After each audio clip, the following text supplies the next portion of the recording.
Carrot కరివేపాకు కాంబినేషన్లో rice.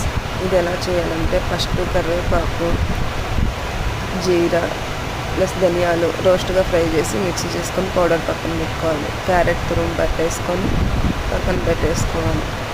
Next gas మీద ఒక ప్యాన్ పెట్టి అందులో ఆయిల్ వేసి ఆయిల్ హీట్ అయిన తర్వాత జీరా వేసి జీరా లైట్గా ఫ్రై అయిన తర్వాత మనం ఫస్ట్ క్యారెట్ తురుము పెట్టుకున్నాం కదా, ఆ తురుము వేసి అందులో వేసేసేయాలి. క్యారెట్ తురుము వేసిన తర్వాత కొంచెం స్పీడ్గా ఫ్రై అవ్వాలంటే లైట్గా కొంచెం సాల్ట్ వేస్తే తురుము కొంచెం స్పీడ్గా ఫ్రై అవుతుంది. ఫ్రెండ్స్, ఇది నా first video. Please like and support me.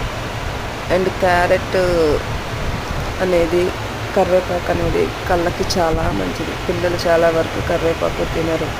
So ఇలా ట్రై చేస్తే చాలా ఇష్టంగా తింటారు. అదేంటి అనేది కూడా వాళ్ళకి అర్థం కాదు.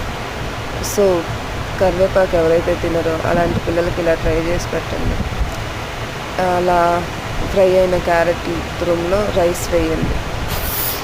ఫస్ట్గా మనం బాయిల్ చేసుకొని పక్కన పెట్టేసుకున్న రైస్ వేసేసి అందులో కొంచెం పసుపు, టేస్ట్కి సరిపడా ఉప్పు, కారం, నెక్స్ట్ కొబ్బరి పొడి ఇవన్నీ వేసేసేయండి. వేసి అంతా మిక్స్ అయ్యేలాగా మిక్స్ చేసేసేయండి. కలుపుతూ ఉండండి.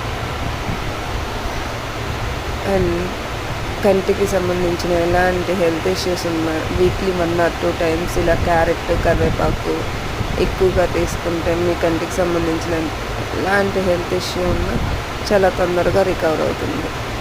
సో ట్రై చేయండి. మంచి ఫుడ్ ఇది.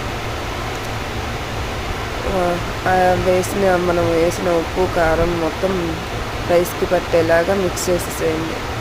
అలా మిక్స్ చేసిన తర్వాత కొంచెం పుదీనా వేయండి. మీకు ఆ ఫ్లేవర్ ఓకే అంటే వేసుకోండి, లేదంటే స్కిప్ చేయండి.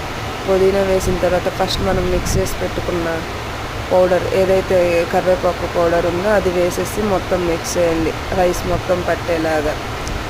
లాస్ట్కి వచ్చేసి కరివేపాకు ప్లస్ కొత్తిమీర వేసుకొని గార్నిష్ చేసుకోండి. So ready. ఎంతో టేస్టీగా ఉండే కరివేపాకు క్యారెట్